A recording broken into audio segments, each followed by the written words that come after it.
Field looking good. Lining up nicely. First 5, 6, 7 rows, 8 rows. Everybody's going to be dialing in here nicely. They'll slow when they come out of 14. It's the climb up the hill. Time to get things underway. A doubleheader for USF 2000 here at the iconic Road America. Who will come away with the victory, as this is the start of the halfway point of the season. Lined up nicely, and there it is.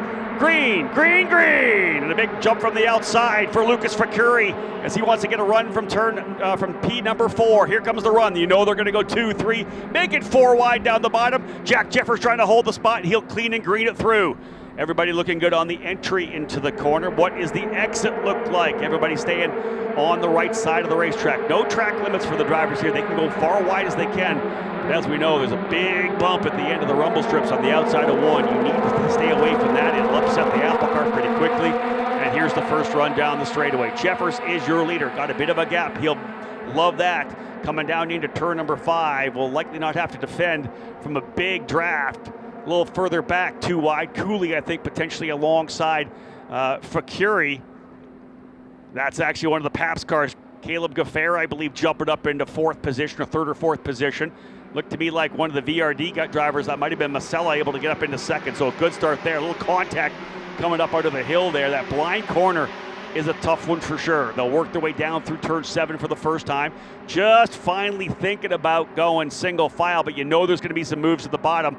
Watch for some brake lockups coming into turn number 8. Yeah, there's 2, 3 wide thinking about it. The opening lap is obviously the best opportunity to pass. You're on top of a driver. If he has a bit of trouble, checks up in a corner, you're going to have a better run. This is the opportunity to do it. A couple times there, got a couple drivers 2 wide coming through the carousel, 1 outside the groove. There's a driver dropping a wheel as well.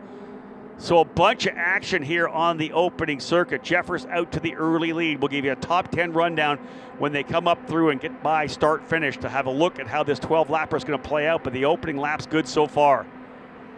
Drivers meeting was very focused on these competitors respecting each other, give each other some room. One driver slow to the back at the field. Looks like it might be the number 11 machine that was slow at the back, so that could be Joshua Leonel. We saw him potentially having trouble on the warm-up lap, I think, as well, coming down into turn number 5. Let's have a look at it, folks. We'll give you the top 10. For the first time, they'll come out of turn 14. We are racing. 1 down, call it 11 laps remaining here, and we are underway. Jeffers with the lead. As I said, Teddy Masella, a great start. He'll go to 2nd. Cooley into 3rd. Caleb Gaffera 4th. Fakuri 5th, Schrag 6th, Hauk in 7th, 8th is Martella, 9th Keeble, 10th is Christian Cameron. There you have it, Eric Miller. The opening lap is in the books. Driver's doing a great job. Jeffers will lead him into turn number 3. Well, we talked about in the Pro 2000 just before the start how important it was to, once the visor comes down, to eliminate all the distractions, but worry about the 4 corners of the race car. And everybody's doing that here very early. So that makes sense of why Leonelli had an issue flat left front as they come onto pit lane. So the Continental tire down on that race car. And that was, we saw early in the initial pace lap. So some of the D-Force cars got a little checked up as well. So maybe he had some contact on the pace lap potentially. Yeah, flat tire, as we said, for Joshua Leonel. He's into pit lane right now, the Texan. Getting that new tire on, he's back underway. He's going to have to hope for a yellow flag coming into this weekend here. Leonel 12th place in points, as I said, a couple of top finishes at St. Petersburg, 3rd and 9th. Best since then is a 13th or a 10th, but then a 13th most recently in the second race at Indianapolis. Oh, there's a driver who's gone way off. That's one of the D-Force cars, losing it coming through the carousel. Does he keep it out of the wall? We'll see. A lot of race car. And yeah, being told he's okay. Thumbs up. He's able to get out and through one of the D-Force cars. Way wide coming through the carousel. And I'll tell you, Eric, that's a wake-up call right there, because you're just relying on that car to stick on the inside. If you lose it, my goodness, hold on. Well, we talked about during the pro qualifying session that Costello had gotten into the gravel over there and car kicked out and almost hit the wall as well. So, and damaged the attenuator and the rear wing. So it's real easy once you get off in the grass. You're just a passenger at that point. It's a nice job hanging on, not making contact with the wall over there. Yeah, fantastic job for whichever driver that was. I'll find out who's falling down the order here very quickly, and we'll be able to see who it is. We do have a look at it as well. We have a replay of the driver who has gone off the racetrack. That might have been Sebastian Garzone. I think the Colombian driver, Garzone, the rookie. Here's a look at checked at the right side of the screen. Oh yeah, he just loses the rear end of it, and he's trying to catch it, but wisely points it forward a little bit, gets it lined up correctly coming through the gravel trap. That was for a rookie driver, Eric, that was a heads-up move by Garzone to control the car, control the direction rolling into the gravel so you weren't losing it, potentially getting sideways in the gravel. A little bit of dirt track experience there with the stab and steer, but putting a little bit of throttle input into it, kind of steering it with the rear tires in the gravel there. Nice job. Look at all that racing further back there. That's a bunch of drivers, 5 of them fighting it out. A big scrap there, 2 wide coming down into turn number 5. Everybody lining up nicely, but this is good stuff here, deeper in the field. Head down, as we said, everybody fighting. Got to go with single file through turn number 7. They'd line themselves back up again. Jeffers with the lead, but Teddy Masella is right there as well. Masella has been super consistent on the season. 4th place in points right now. Only 1 finish outside the top 10, and that was the first race of the year in St. Petersburg. Otherwise, back that St. Pete up with an 8th. NOLA Motorsports Park, 5th, 8th, and 6th. 4th and 2nd at Indianapolis, and 6th on the oval. So Masella, who is the F4 champion from last year, very strong here to start the season. And again, one of those drivers into the second half of the season, I say it time and time again, you're not really a rookie now. You started the season as a rookie, but you've run the street course at St. Petersburg, you've run the road courses at Indianapolis and NOLA Motorsports Park. You've already been on the oval as well, so you've done all 3 disciplines that we ask of you to train for IndyCar, and now we're into the second half of the season. We expect these drivers to be in the scrap. Lead pack is big. It's Jeffers, Masella, and Gaffera. Then you go probably 8/10 back to the next driver there, which is Evan Cooley running in 4th. I believe it's Thomas Schrag now up into 5th. He's been able to get around Lucas Facuri, we believe. So yeah, Facuri is 4th. It's Cooley down to 6th. So Facuri 4th, Schrag 5th, Cooley 6th, Hauk 7th, Christian Cameron, Harley Keeble, and Anthony Martella round out the top 10. 3-driver battle up front. Could be forward a bit if Facuri's able to get there. But you can see now, new leader, in fact. Yeah, Masella's gone to the lead. Jeffers goes back to P2, so Teddy Masella, the first time he has led all season long, the VRD driver goes up front. Teddy Masella out of Orlando, Florida, to the lead here in USF 2004, down 8 to go.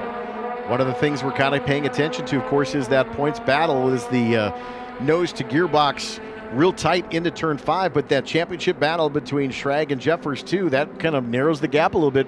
Schrag hasn't made a lot of challenges here so far in the early going, but maybe trying to just save a little bit of those Continental tires. Yeah, we'll keep an eye on it. That's obviously the story within the story, right? A driver like Masella trying to get that first win. Big lead group right now.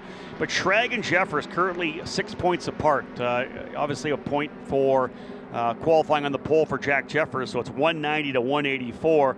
Liam McNeely is 3rd place in points, won the first 5 races in a row, but then visa issues did not allow him to get back into Canada, back into the U.S. rather, for the races at Indianapolis, and so he's not here at Road America either. So tough one for Liam McNeely. That moves Masella really effectively into 3rd place in points, but he is 55 back from Thomas Schrag coming into the weekend. He's got to win some races. Of course, G3 Argyros right there, effectively in 4th. Gaffera effectively 5th, 6th for Cooley. So indeed, lots going on here in terms of that second half championship, but really lining up now for a Schrag versus Jeffers battle all the way through to Portland, unless some drivers get some wins and get themselves back into the discussion. But we always talk about how Road America is that launching point to the second half of the season. And you mentioned, at the start of the year, you're maybe all rookies. There's 19 Rs in this field of 22. I know. There's at some point, you've all got the same experience now. And in that situation, a little bit of a tussle back and forth on the crossover, trying to go the long way around on the entrance to turn 1. Wow. Oh, they got contact! Contact! Drivers together! Jeffers into the wall on the outside of turn number 1 through 2.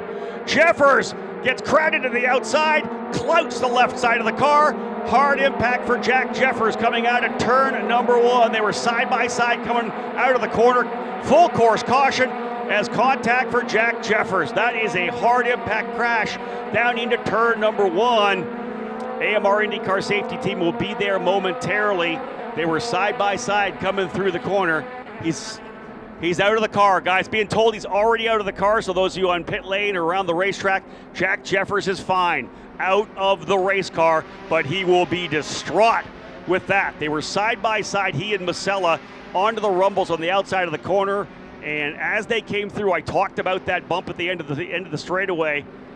We'll, of course, hope for some kind of a replay on that, but the bottom line is contact was made, or at least ran out of racing room. Left front contact with the barrier, or rather the wall on the outside. But man, thrilled to hear Jack Jeffers climbing out of the race car in his own power, because that was a hard hit. He was up in the air. And listen, that running out of racing room out there, Eric, that is tough. Well, we know that was one of the focuses in the drivers' meeting as well, that there is a bump on the exit of turn 1 if you get into those gator strips. But it looked like going the long way around, he was committed to the outside, probably went at least two wheels outside of the white line, and then you get to that gator strip. But, you need some room. If you're out there, if you're still, nose to nose, yep, that's somewhere where you're going to need some race room. Let's take a look if we've got to replay this if we can. We're going to have a look at this here as they're going to be side by side through turn number 1, and then of course they were side by side coming out of the corner as well. Have a look here as they come back over. Look to the right side of the screen there. Jeffers, he hits that bump and loses it and makes hard contact. The left front into the tire there, and that was strictly going over top of the bump on the outside as he launched over. The attitude of the car was almost starting to go counterclockwise rotation. When it came back down, it immediately shot the car to the right, or the left rather, and that's when he made left front contact. That was tough. Hard impact on the left. Of course, Jeffers at that point starting the rotation. And listen, very lucky that the rest of the field, which came through afterwards, did not collect him. He was able to scoot across the racetrack into the grass on driver's right, and then thankfully getting out of the car quite quickly. Actually, not what we want a driver to do, get out of the car that fast. Normally, you're hopefully going to wait, but the bottom line is, for us, everybody around the racetrack, after a couple of hard incidents already this year, Jeffers able to get out of that race car. That was P2 of the points, and that is going to open things up. What a wild incident there for Jeffers. Again, wow, looking to try to bring home a finish. Tough in terms of the championship battle. That re-racks things to move Caleb Gaffera up into second. Basello the leader, Gaffera in second, Thomas Schrag in third, Evan Cooley fourth, Lucas Facuri fifth, Ayrton Houck in sixth spot, Harley Keeble in seventh, Christian Cameron eighth, G3 Argyrosa ninth, and Anthony Martella 10th. And there's the AMR IndyCar safety team on the scene now, checking out the damage to the track itself. They'll, of course, be at the car with Jack. You never know what kind of fluids have come out at that point. Brake line fluids, if anything, because obviously it looks like the rear of the car was okay. Now, the key is this. We're talking about a championship battle.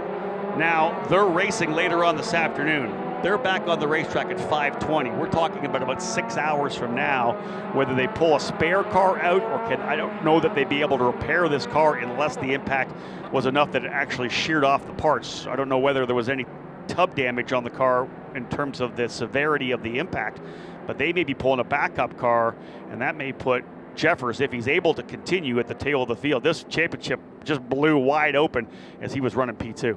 And in this situation now, if you're Thomas Schrag, you're up to the third step on the podium right now as they're running. Now you've got to be really careful and diligent about taking care of your race car. It's an opening, right?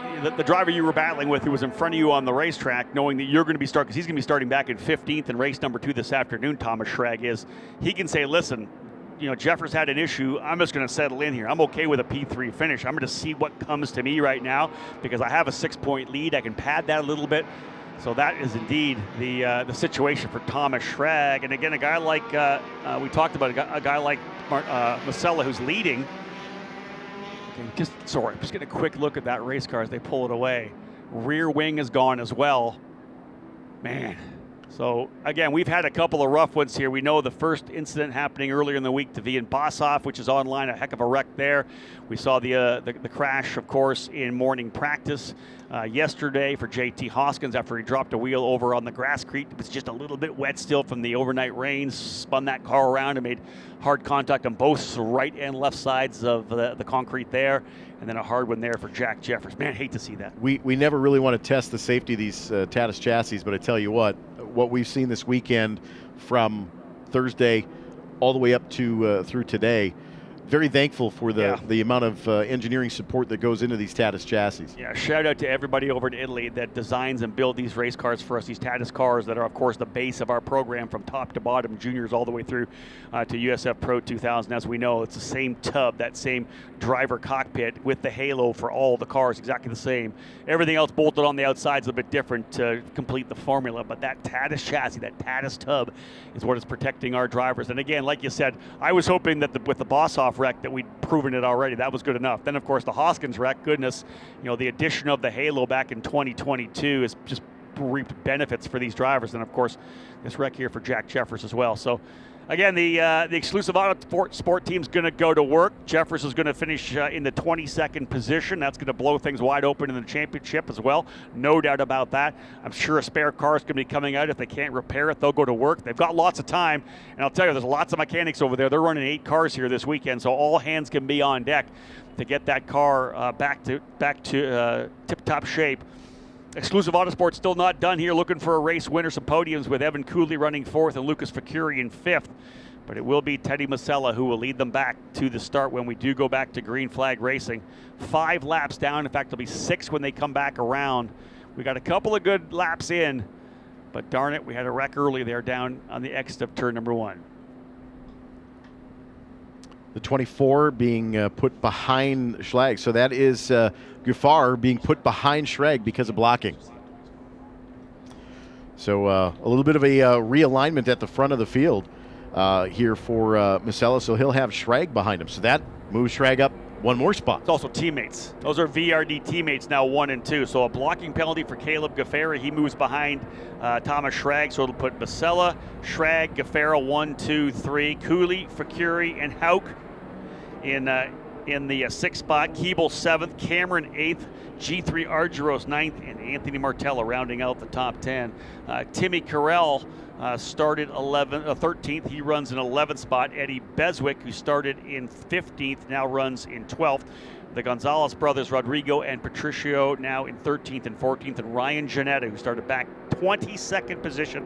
Ryan Janetta up 7 as he runs up into the 15th spot. We will go green this next time by. It'll be 7 laps in the books. We'll have 5 laps of racing if we go green to checker from the end of this one here. AMR IndyCar safety team, fantastic job on the cleanup there on what is essentially the entry into turn number 2, that little kink coming down from the straightaway. But again, just that instant coming out of the corner, they were side by side, and Jeffers launched over the end of that curve. What's a little interesting is just taking a look at where the kitty litter is applied. It kind of makes a little bit of a V. So where the tub and the, look like potentially the sub-assembly of one of the brake lines came off, that's what looks like it may have gone 2 separate directions there. Indeed, folks, ready to get back at it here. We were hoping for green to checker like we saw in USF Pro 2000. Not the case here with that incident for Jack Jeffers. Looking forward to seeing if he's able to get back on the racetrack for event number 2. And I would expect that Exclusive Autosport will have a machine ready for him to go when we're back at it just after 5 o'clock this afternoon. We're going to go back-to-back this afternoon with USF Pro 2000 and USF 2000. It'll be the back end of the doubleheader for the USF 2000 drivers. It will be the second of 3 races for USF Pro 2000. The command of fire engines there right around 4:20 this afternoon. Of course, we will have autograph sessions here today as well. Join us behind the Victory Lane podium at the fan walk. 12:45 for USF Pro 2000, 1:25 for the drivers in USF 2000 for their autograph session. Get a chance to meet the future stars of the NTT IndyCar Series. Field working its way, of course, down through the carousel right now. Big shout out to all of our partners as part of the USF Pro Championships. Continental Tire, of course, being our presenting sponsor. Continental Tire is proud to be the presenting sponsor of the USF Pro Championships. Our cutting-edge technology and unbeatable grip will help you dominate the track. Continental Tire, where performance meets precision. Learn more at continentaltire.com. Continental Tire, the smart choice in tires. So indeed, everybody lining things up through the kettle bottoms to do it one more time. Some drivers have made moves forward, able to advance over those opening laps. Restarts are exactly the same. I hate to say that you're a sitting duck when you're up front there, but you are when you are the leader coming up to the green flag. It's such a long run from the green all the way down to 1. I would guarantee that Teddy Musella is going to go down to driver's right to the wall to try to defend. Watch for Schrag to go around the outside. Amazing for Schrag, and we talked to him earlier on here in the pre-race show, that interview with he and Jack Jeffers. Of all the tracks he's been on, all the championships he's won, he has never raced here at Road America. This is his first weekend driving competition, wheel-to-wheel racing at this particular facility. He's currently running in second spot. His teammate in front of him, Teddy Musella. Get ready to go, folks, out of turn number 14. They're set to punch off from 14. Yeah, we're underway. I would expect the green flag flying, and it is. Aaron Likens has got it rolling. One driver dropping a wheel further back. Here they come. They'll snake their way up. And then driver is spun coming off one of the drivers in the back. Going to try to get a rerun, and I think that might be Thomas Nordqvist who went around a little bit there. Either Garzone or Lionel, one of the D-Force drivers looping, able to get it straightened up. Here's the rundown into turn number 1. Who's got it? To the inside still, Gaffera able to go to second. Was that Schrag potentially able to go by with them? Thomas Schrag may be the leader. And indeed, it was Thomas Nordqvist. Here's the rundown through turn number 3, side by side, a bit further back as well. Drivers all trying to stay clean through this lap as they get themselves back on to the straightaway down to turn number 5. A little kink turn 4 midway through that long straightaway down to the hard braking turn 5. They'll turn left to climb back up the hill. Here's an opportunity, a couple of drivers too wide further back. Looks like Cooley trying to put some pressure on here. That's the two exclusive Autosport cars side by side, Evan Cooley and Lucas Fakuri. Another driver further off of the outside of that corner as well. So some aggressive racing early. Turn 6, Eric side by side. It's a blind turn in. That's tough. Well, not only that, but it's a really sharp 90-degree apex, so you've got to be really on point. And being on the outside, there are a lot of marbles with these Continental tires with the early going, plus the yellow. There's Ayrton Hauk making a move to the inside of one of the exclusive drivers, so move Hauk potentially up into the 5th spot. Ayrton Hauk for Benchmark Autosport, pushing hard here. Single car effort. They launched that team this year, essentially the evolution of DC Autosport, owned now by Kevin Hauk, his son Ayrton Racing, and then Don Connor, the DC and DC Autosport, remaining on as their engineer. But it's a team run by Kevin Hauk now, Benchmark Autosport. Driver dropping a wheel a little further back there in kettle bottoms. He'll lose a spot. You saw the dust throwing up there. So a lot of action right now. Ayrton Hauk on the move. And look at this, 2 wide through Canada corner, 2 deep. 2 by 2, why not? Coming back up the hill out of turn number 13. Again, as I said, the restart, a great opportunity to really attack and get there and get a driver on the outside stuck and potentially making that move to the inside. We are dropping wheels left and right coming out of turn number 14 as well. But let's have a look at the run as they come along here. Who was it that actually took the lead? Coming across the line, is it indeed Thomas Schrag? He is up front. He'll go to the bottom now. Schrag is the leader. Watch this run down. It's Gaffera, Musella, Fakuri, and Hauk. Caleb Gaffera gets a run to the inside or outside. Book it. Caleb Gaffera to P1 for Pabst Racing. He ran here last weekend at the Briggs & Stratton Motorplex in the Route 66 Sprint Series. He's running next weekend as well in the United States Pro Kart Series event at the kart track. 3 straight weekends of competition. And right now he's leading the way here in USF 2000. Still a ways to go. 4 laps remaining in this one. So a little over 8 miles of racing before it's all said and done. Gaffera looking for that first victory. He and Schrag trying to pull away. It's one of the exclusive cars now up into 3rd. I think that might be Lucas Fakuri up to 3rd spot. And Eric, the battle, 4th, 5th, 6th, 7th. Elbows up right now further back. Well, the good thing is it's elbows up, but everybody being mindful of their race cars right now. And we've seen a few push out wide, but everybody being fairly consistent with holding their line. This has been some really good racing here. Really tight line in the 8. That doesn't look good usually on exit there as they push wide. Waiting to see if they come out the other side. I think they do. That was, I believe. That was tight. Yeah, that might have been Harley Keeble looking to the inside of Ayrton Hauk there down into turn number 8. You know, when you throw your nose down like that, sure, you can pinch it and get over the curbing of the inside of turn number 8, but oftentimes you're going to hook the right front and the left rear. Well, it's really hard to do that, especially with those 90-degree corners at 6, at 8, simply because when you throw your nose in there late, that lead car is already making the apex turn in, and it narrows really quickly. And as we know, it's dirty on the inside. There's no rubber on the inside. That's not the racing line, so oftentimes you're going to push wide at the corner like that there. Big move down to the bottom, further back as well. We've got some big racing outside the top 10 as well. Man, this is good stuff further back. Glad they've gotten to a rhythm right now after the incident for Jeffers, but indeed, up comes Caleb Gaffera. His turn to lead. Will he? Oh, there's contact. Got drivers further back coming through turn number 14. 2 drivers into the gravel trap with 3 laps to go. They're going to race this thing until the yellow, folks, so this thing could effectively end here. They're going to have to race hard. You do not want to give up a spot right now. Very likely we will see the full course yellow coming out. There it is. Lock down the positions. Wow. Caleb Gaffera leads, but a couple drivers together further back trying to figure out who that was. Drivers not coming back around right now. Brendan Cooley and Sebastian Garzon. So hopefully we'll be able to get a shot from the outside of turn number 14. A couple drivers getting together. Somebody sent it to the inside, and I believe that's who it's going to be. Martella's to the tail of the field as well. Here's a replay of what we saw down in turn 14. Someone likely made a move to the inside, sent it up the bottom. So watch this here further back. They'll come through the corner. Yeah, look further back there. They're side by side. Oh, no, the D-Force car never broke.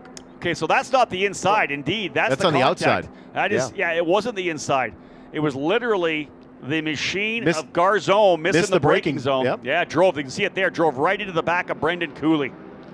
That is disappointing for both those drivers. Cooley was right there, and indeed, it looks like Martella had pulled onto pit lane. I was still focused on that. If we can have another look at that, guys, I would love to see another look at that shot now, knowing that it's actually not a driver sending it up the inside. It was actually the issue of missing the braking zone and driving over the essential left rear of the car. Garzon was pushing hard, an issue early, as we know. Watch this to the right side. He's just going to go too hard. Car starts to rotate on the brakes. He can't whoa it up. He climbs over the back of Cooley. Cooley's going to lose that rear wing, but Brendan just along for the ride at that point there. So we're yellow, and again, remember, 9 laps in. When they come back around, it'll be 10. Unless the AMR IndyCar safety team can get this thing cleared up very quickly, we're going to be close to going. Well, they've got Garzon already out of the gravel trap, and he's likely going to be able to continue. There's probably no damage to that 12 unless he's got some right front or some right front damage. I imagine the wings. He's lost the wing as well. Yeah, he may be able to drive it back, but maybe not. Cooley, his car's off in the gravel. So indeed, when they come back around, it'll be lap number 10. This is going to be super tough. So confirmed that Garzon driving away from the scene, so I would expect that he would head up pit lane. Yeah, indeed he is. He's lost the front wing on the car. This is one of those situations where with 2 laps to go, they'll cross underneath the start-finish line. Do you have a 1-lap dash? Well, do they restart with 1 to go? With these youngsters, do you want to do that? Well, this is racing. Yeah. If we can do it, we can do it. Let them go back to racing. That's what this is all about. If it's a 1-lap dash, it's a 1-lap dash. That's what they've got to learn. They're dragging this car of Cooley out here. Garzon gets to the pit. I don't know that he's going anywhere. I don't see the team working hard to try to get a wing on that thing. Here comes the car around. So they'll put lap 10 in. They're bringing the hook over for Cooley's machine. So plenty of time. There's an opportunity 100% to bring them back around and go for essentially 1 lap. And we've done it before, and we can do it again here right now. Caleb Gaffera is the leader. Thomas Schrag second, Lucas Facuri in third, Teddy Musella fourth, Evan Cooley's in 5th spot, Ayrton Hauk in 6th, 7th is G3 Argyros, 8th is Christian Cameron, 9th Eddie Beswick, and 10th is Timothy Carell. Drivers out of the race already. Jack Jeffers with the incident on the exit of 1. Brendan Cooley and Sebastian Garzone as well. Martella into the pits, but I think came back out. I believe he is active indeed. So Martella back on the racetrack at the tail of the field. So he wants that one lap to see if he can get a couple of spots. Martella rolls in here 8th place in points, coming off the victory at the Oval, Indianapolis Raceway Park. I'm looking to see where Martella is potentially at the tail of the field. He's in the number 9. He may be on the racetrack. He's not at the tail of the field right now. Yeah, I think he's actually on a catch-up. Yeah, potentially.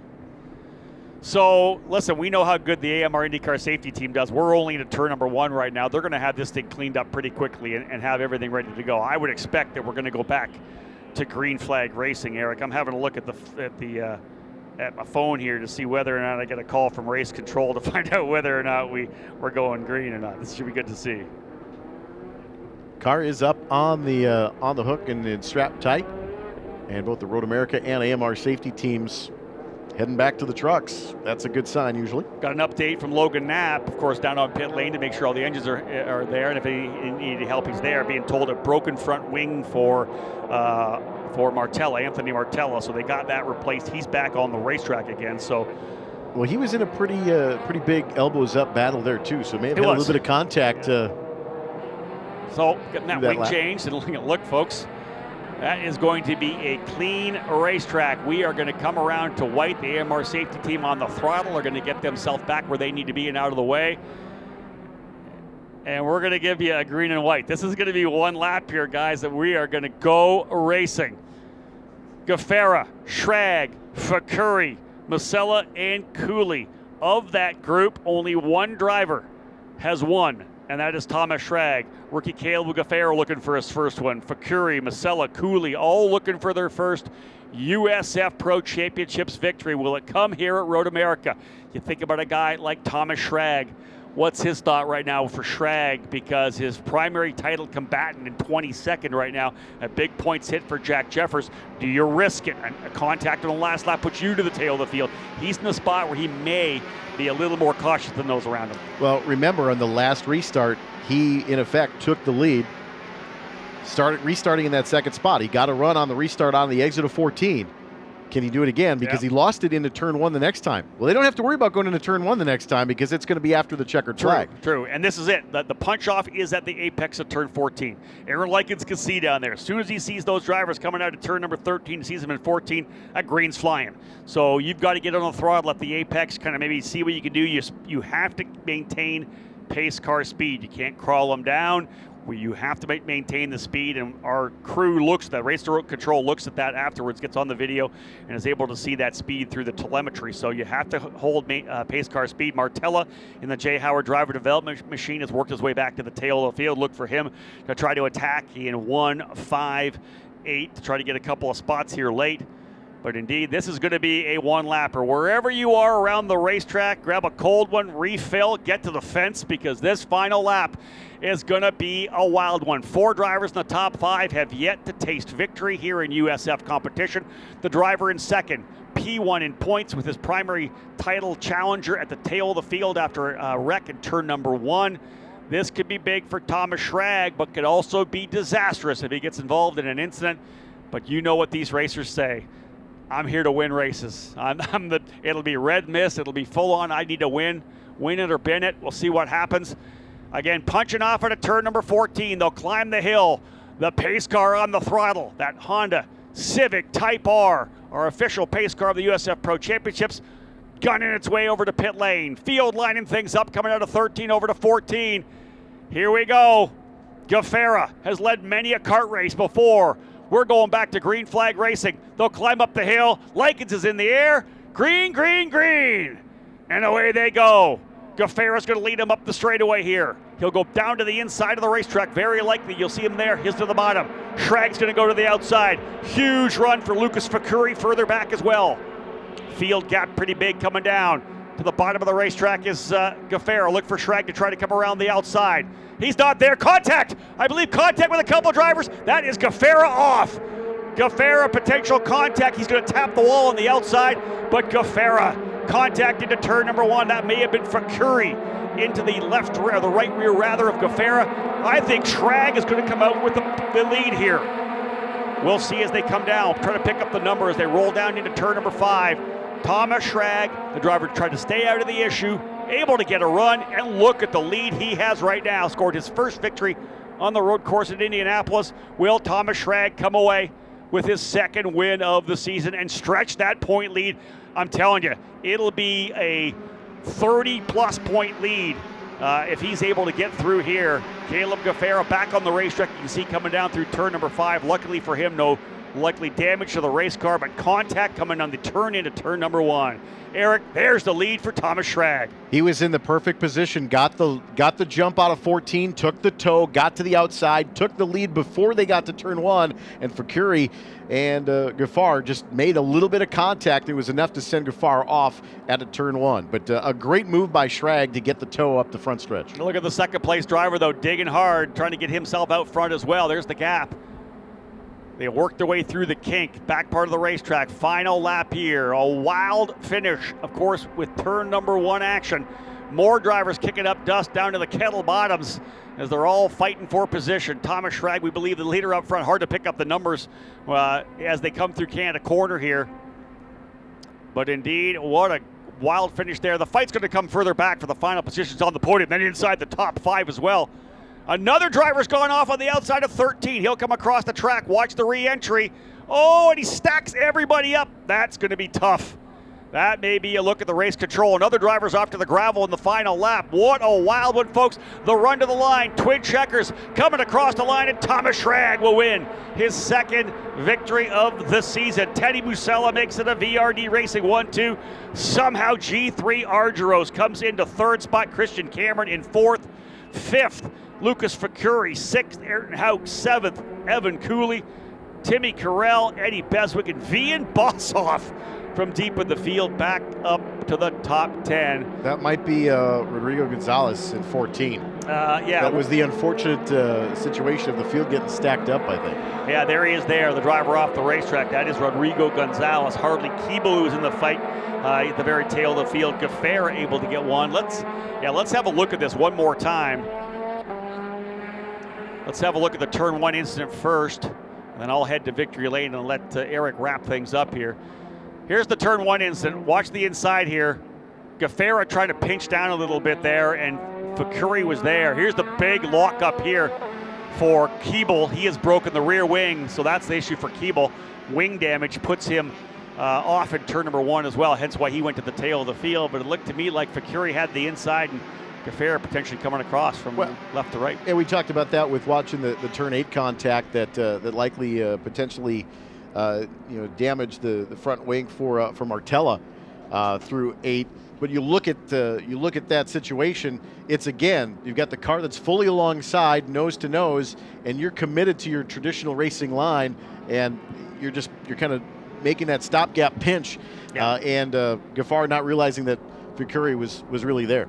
Eric, I'm going to head to victory lane. Let's give him a full field rundown. Absolutely. Your winner in race number 1 will, of course, race again later this afternoon, but Thomas Schrag picking up the win here for VRD Racing. Teddy Musella also for VRD Racing.